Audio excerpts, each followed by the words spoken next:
Hello and welcome to the Inquisitorial Archive. My name is Kevin O'Rourke and today I'm going to be reviewing Ascension for Dark Heresy.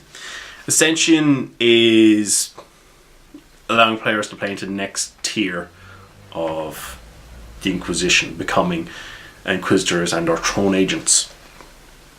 Which is it's quite a nice idea and it's quite appealing to a lot of people, although some GMs are they're gonna run for the hills going, oh dear God, no, I'm not giving them the planet the power to exterminate us planets.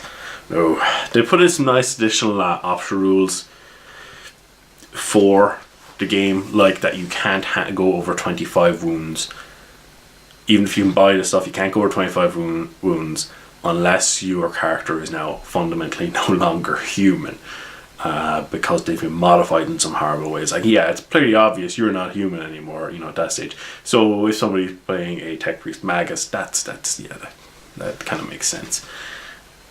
Some of the mechanics I do like that they've introduced is the influence mechanic.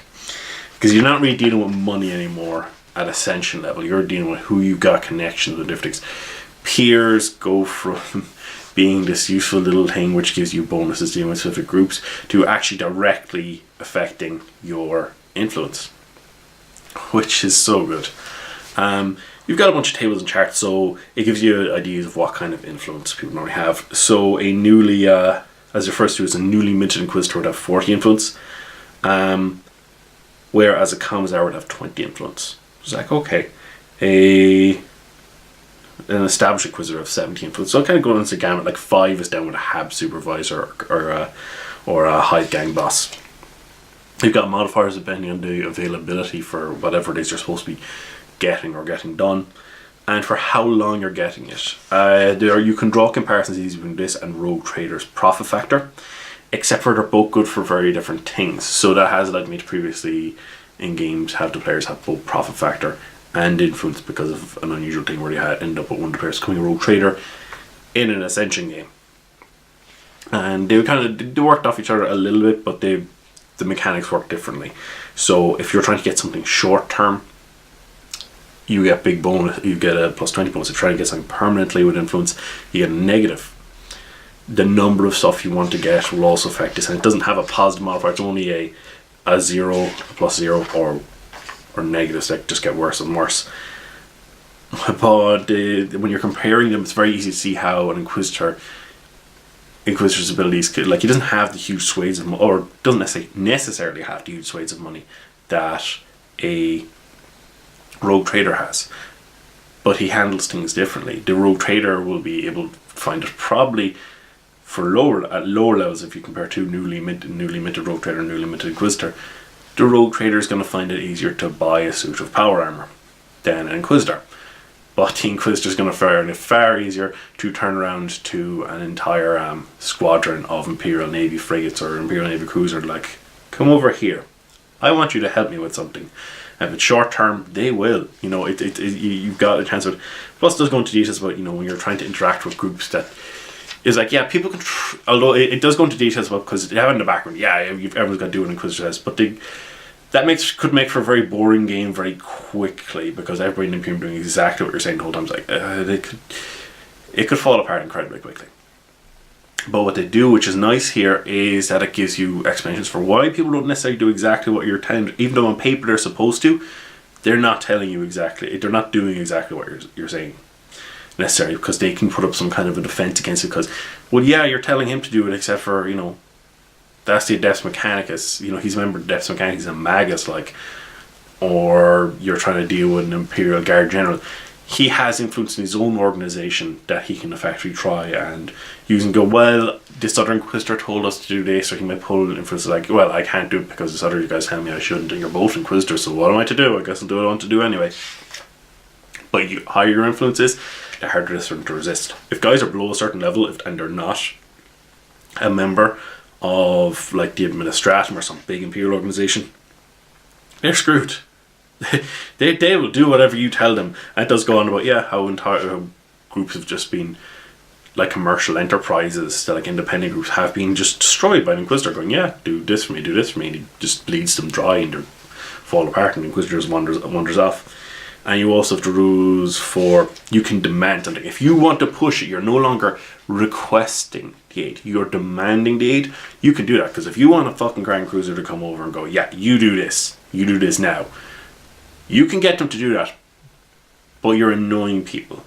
You're pushing your luck, and you can do that. And if you keep it every now and again, when you really need it, you can make that work, and that's fine. But you lose influence for doing that.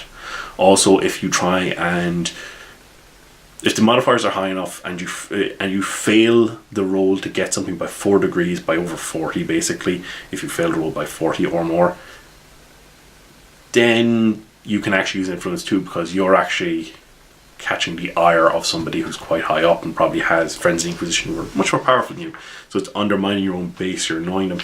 But you've also got subtle influence, so you don't have necessarily as much issues, and you can maneuver things. And I do like the fact that you can get additional modifiers depending on, it does talk about your appearance and things. It does, but you know, Inquisitors, any Inquisitor worked or Rosetta says isn't going to judge people by appearances, but they know other people aren't like that. Other people can be foolish and judge by appearances.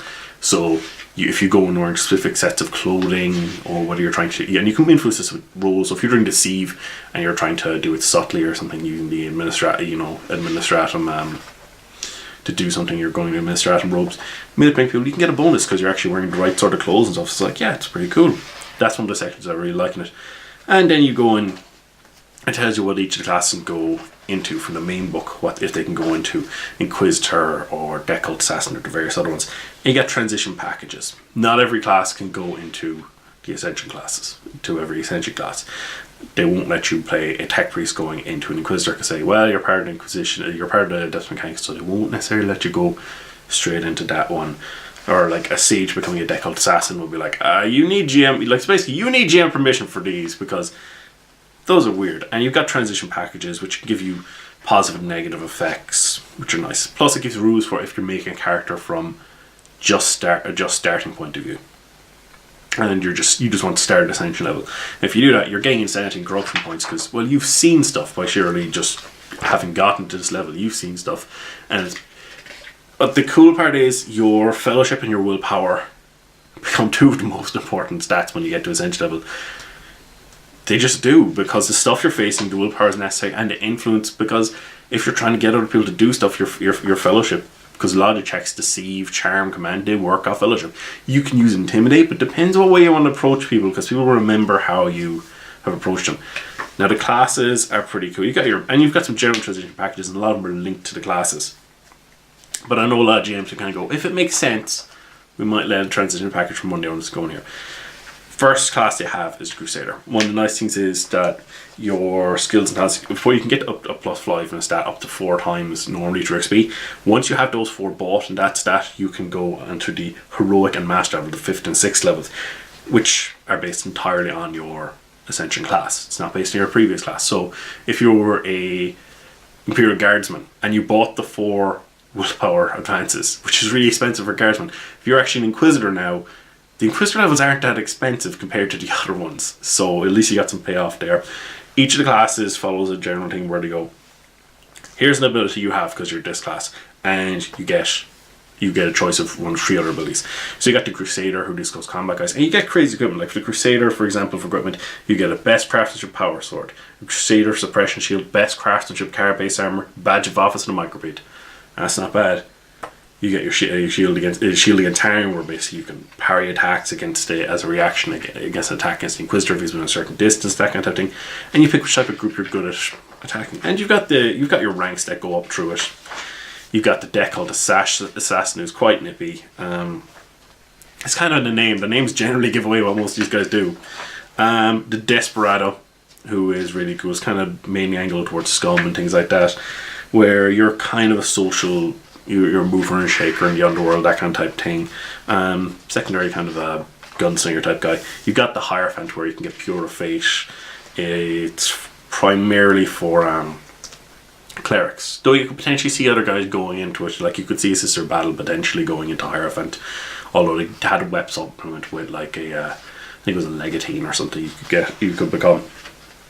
It's like, yeah, this one gives you, like additional abilities. So You've got like one of the abilities you can choose a Hierophant as voice of the Emperor, so you can get crowds of the faithful to listen to you, kind of type thing. You've got Interrogator, who's customizable, because all these have ranks and advances, which give you advances to, you know, certain skills, skill masteries, talents, and you know, the Paragon talent stuff, which I'll talk about in a while. But the Interrogator is just very adaptable because it's got, like, you know, it's got skill any, as in if this skill is in an advanced tree other than one or two ones, like if they're in, like you were a guardsman, if there's an advanced thing from the adept, well, it's in the adept tree, yeah, you can buy it. It's like, okay, this is really cool. And they've got the same thing with talent, so it's a very customizable one. These things are expensive, but it's not an elite advance, so you don't necessarily, obviously if it's going to be controversial because it's taken from somewhere odd, you check with GM. That's why they're not allowing tech priests or sanctioned psychers, because they don't want you just picking up techies. But if you go into adept and go, but I'm picking up talent, adept has you know, it's got Sire rating 1, why can't I take it? It was like, yeah, that's the kind of thing you should ask the GM about, but it's nice because you don't have to go and get a ridiculously expensive elite event. You've got your judge for the airbites. It's quite nice. I like the way it works out. The Magus. I've got a few gripes about the Magus. Yeah, You can get the flesh as weak, like you've got it in Death Watch and things and Rogue Trader, which is nice. You can bring up your armor and stuff.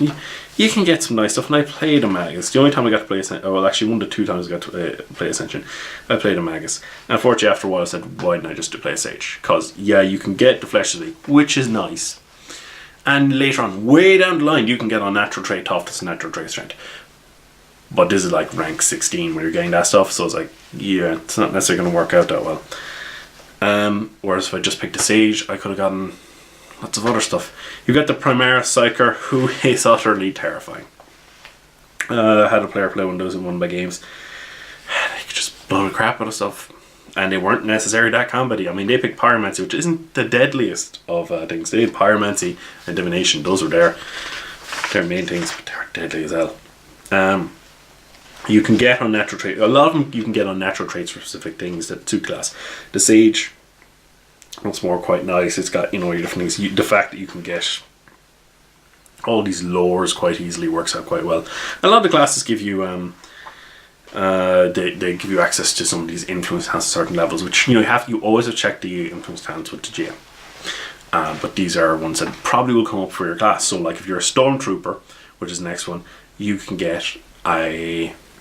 become a Renowned Warrior, which helps when you're trying to influence checks with, like, Space Marines or the Imperial Guard or the Imperial Navy, which is really cool.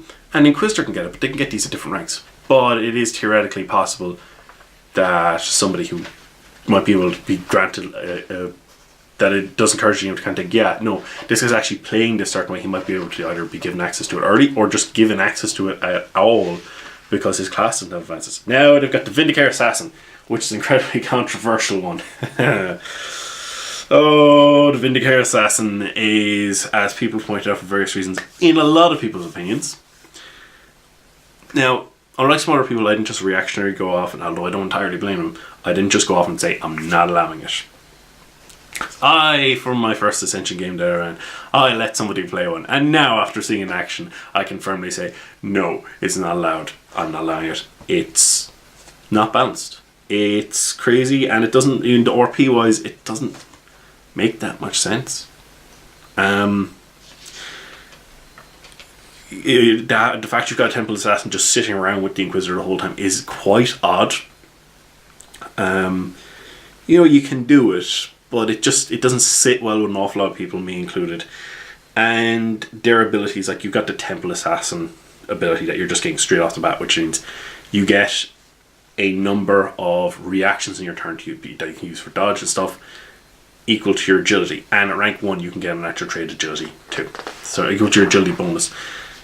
So, you know, they're making it pretty obvious. This isn't a blatant, like, trying to cheese it out effect. It's, they've got a natural trait agility at rank 1. They knew this was coming, and it's so easy at this level with your natural trait agility to have over 100% dodge rating. So they dodge and dodge and dodge, and it's not only that, the amount of dodges they get, they specifically have rules like, oh yeah, you can also try to dodge stuff that you wouldn't normally be able to dodge. Somebody surprised you and you can't normally dodge, well, you can dodge because you're a Vindicator Assassin, your training is just that good. A Titan falls on you and it's just too big that nobody will be able to get out of that area. Well, you're a Temple Assassin, so you can dodge. It's like, it doesn't sit well with me. And I've seen it in action, so I can firmly say, I don't like it. You've got the Inquisitor as well. Right. All these, they kind of go where you're expecting them to go if you know the background and stuff. Stuff that I don't like, or that I'm not entirely happy with. At this stage, you might be picking up, I'm not completely in love with Ascension. I like it, but I think they could have done a much better job. I'm sorry to say that, but I think they could have done a much better job with it. It brings me no pleasure to say that. Because, well, one of the first things you end up looking at is the skill masteries. It's kind of the same thing with Paragon talents. You got this annoying thing where once you're in the Ascension ranks, they come up in your rank schemes where you can get, say, Investigation Mastery, which incorporates the skills of Inquiry, Interrogation, and Intimidate. It is much worse with the Paragon talents, which I'll talk about in a bit. But you buy it for your 700 XP. You have all of those at plus 20. You had one with plus 20 beforehand? Well, you're looking at me for. You just have to play at 700 XP. Which, unfortunately, I've seen some people taking of that they won't bother getting these skills in the Dark Heresy ranks. And as some people point out, it's actively punishing you for picking what your character would have going the whole way up, because that XP is wasted the second somebody else gets it. It's like if everyone plays their characters the whole way up, that's fine. And they're picking it because you're picking up things because you want your Inquiry high because you want to know about stuff. You're not going to go, I'll just wait for another 20,000 XP. It's like, that's an awful long time to wait to buy Inquiry, just so you can get it cheaper and it works out better in the long run. If everyone's going up together, that's fine. If everyone starts together, by and large, that's fine. But I've still seen people go off and go and wait. They're standing there as an assassin and they haven't bought stealth. And they're an assassin. Like, I thought the idea of going, oh yeah, I could do a character who's a nobleman and I could take deck out assassin, but I cleared with James. Like, how about the idea if I was a nobleman kind of duelist thing? Like, I'm going to use the deck out assassin, stuff like that, because he's really skilled with his blade. And he's quite good in social situations. That's where I'm going to put the XSSB from not having stealth right into that, because he doesn't know how to stealth. That's not what he does. I was trying to do something a bit different with it. But it's worse with the Paragon talents, so I'll get to. But the main thing that annoys the hell out of a lot of people is when you got these masteries, some of them you got the common lore masteries. You can get up to plus 20. It's just basically, because common lore is break down to so much, that's a real steal. That's really good. That's what makes Sage better than Magus, because the Magus doesn't get these things for ages. Same thing with Scholastic lore mastery. But what really annoys the hell out of a lot of people are the Forbidden lore mastery. Because suddenly you have plus 20 in all Forbidden lores. I'm not just talking about Xenos. I'm not just talking about Demonology. I'm talking about all of them. I'm talking about Black Library. I'm talking about Death Watch. I'm sorry, it's like, you're an Ordo Malaise Inquisitor. Yeah, you know about demons. I have no problem with you knowing about demons. I have no problem you know about Warp. Knowing loads about them. That's fine. You know about Psychers, cool, no problem. You know about aliens. I can get behind that. I was like, well, why do you have plus 20 in Forbidden Lore Death Watch? Why? And the fact that just one advance, you have all of them suddenly. Which some people are going, oh, but he's an Inquisitor, so he should know stuff. Like, he shouldn't know all of the forbidden things at plus 20. It seems a bit much. Some people said, well, see, people find it a bit easier something when, at least if it's a Sage that's been going up long and buying literally every Forbidden Lore they could get their hands on. It's like, well, yeah, he's known for knowing stuff that he shouldn't know, and he's got loads of it. Whereas a guy who just doesn't have a Forbidden Lore to his name, suddenly, he's got them all. He knows them all. He's got them at plus 20. It's a bit much to suddenly... from noise. So I've seen people talk about different ways of house ruling it, like you have all those lores as a basic trained skill, so you get half your int and that's what you're rolling under, which is still ridiculously good because you actually have these things then. And I've kind of taught myself as well, as like, okay, well, the other masteries all have about 3 skills attached to them, so I've seen people suggest, well, when you buy Forbidden Lore mastery, pick 3 Forbidden Lores, clear with your GM, and those are the ones you get. And potentially you can buy it multiple times. Or go, well, your class has... one thing I did before was your class has access... the second your class has access to Forbidden Lore Mastery, depending on your background and stuff and what Ordo you're with, figuring out the cost. Basically like, oh yeah, your Ordo Xenos, yeah, you're able to get Forbidden Lore Xenos at the different ranks, each one for 50 XP. Death Watch, similar thing, 50 XP. But with Demonology, well, you don't necessarily need to know a lot about that. So that'll be 200 XP, which isn't a huge amount, but it kind of encourages you to stick with stuff your character should know. It just doesn't sit well with me. And I remember a player getting very annoyed that I was in the game with when he had gone off and his character was a guardsman. He was very stealthy, he was a recon specialist kind of thing, and he had been buying up his stealth and his navigation skills the whole way up. During character creation, he was buying these up. One of the other players being called Assassin, I'm not sure, either he bought them at Just Trained and not bother bringing them up because he knew once I get into the second rank of Ascension, he bought Fieldcraft Mastery, and suddenly he was as good as the guy, and then your man's like, oh wait, and because he's deck called Assassin, he has unnatural trait agility, and he's just kind of looking at you and was like, but I was actually buying what the skills my character had. He just, clicked his fingers and suddenly he had them and we leveled up. And that really disheartened that guy. But as we kind of said to him, your man got a bit pessimistic, but I was like, I suck. Your man was actually thinking my character sucks. Like, the other guy's just better than me. Like, yeah, later on that got dispelled, but the Paragon talents, I like aspects about them. I don't like all of the aspects about them. One thing is, if you have all of the talents that make up a Paragon talent, it's basically a collection of all these talents, which if you buy the Paragon talent, you have it, or if you have all of the talents including this, you get the Paragon talent. And it saves space in the character sheet, and you get a little bonus. It works a little bit better kind of a thing. It's like, okay, that's really cool. The problem is, it's specifically, you don't get any kind of a discount for the costs of these things if you have half or all but one of the talents. No, you have to buy the whole talent, which is like, once more, it's like, it's punishing you for having bought these things away up. It's like, surely some kind of reduction in cost wouldn't be unreasonable.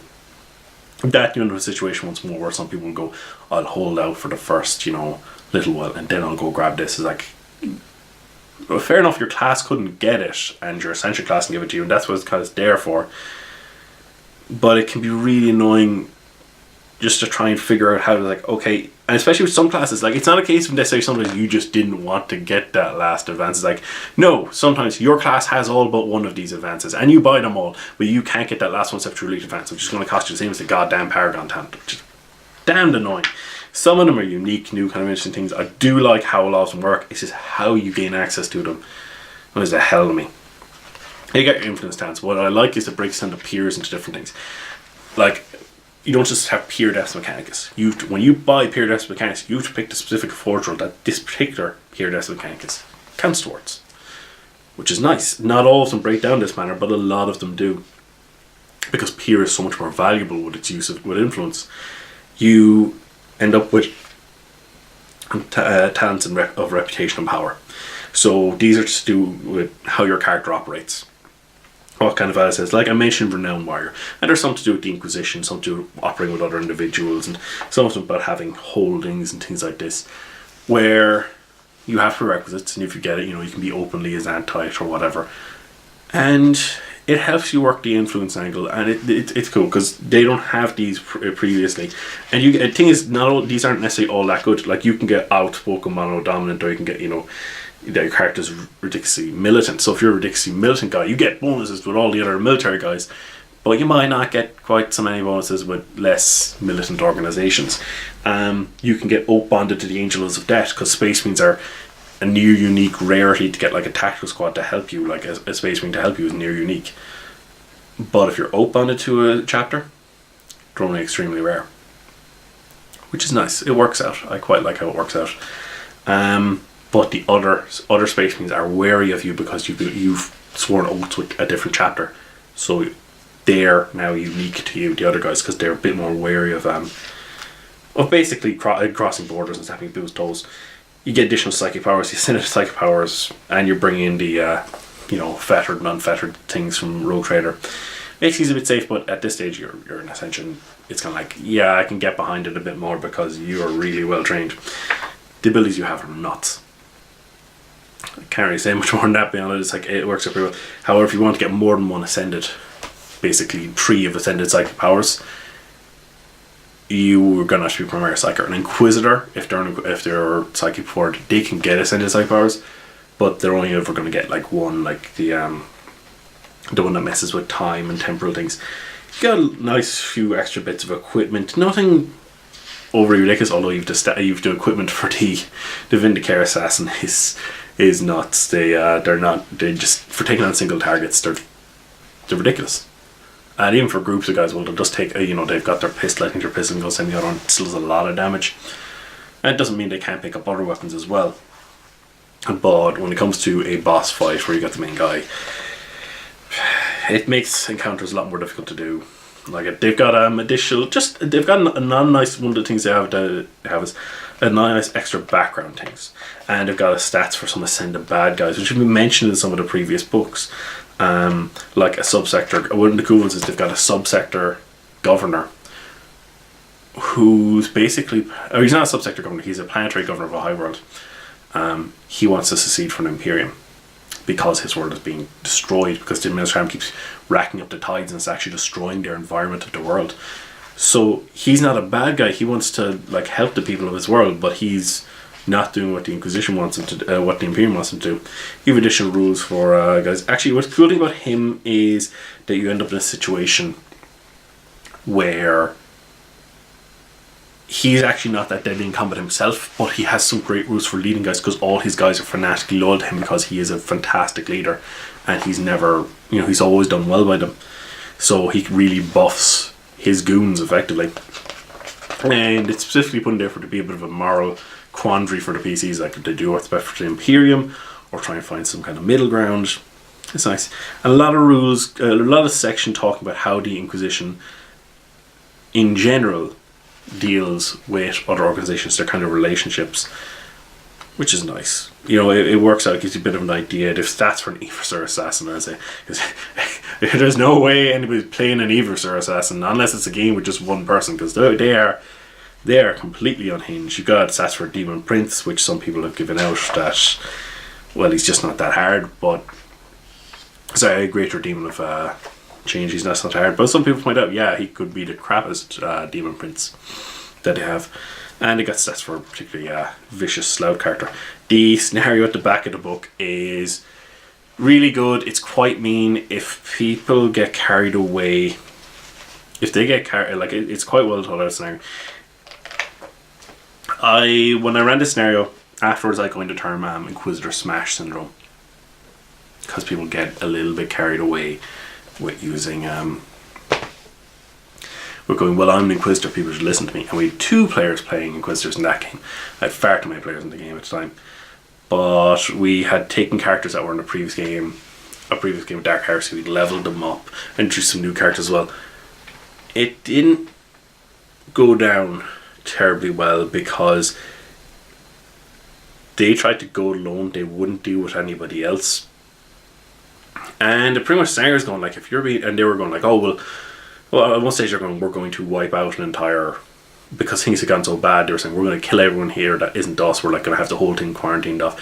One of the guys was talking about not just quarantining off and killing all these the nobility of the entire planet. For seeing a lesser demon, it's a little bit excessive on a subsector capital to wipe out effectively all their nobility in the ecclesiarchy. You're going to make a lot of enemies. But one of the guys went, we're going to exterminate the world because there were some lesser demons here. It's like, yeah, they actually specifically, they saw that one coming. They have an NPC Inquisitor who's like, no, I'm not. Like, there's an NPC Inquisitor who's like an Inquisitor Lord who won't let stuff get out to ridiculous levels. But that thing started off a whole thing among games where things went bad. But it's very easy to get caught up and going, but I'm an Inquisitor, they should do what I say. There's a lot of times where people should do something, but they don't necessarily do it. Anyway, I'll leave it there. I'll see you again. They could have done a lot better, but sadly didn't. I'll see you again. Goodbye.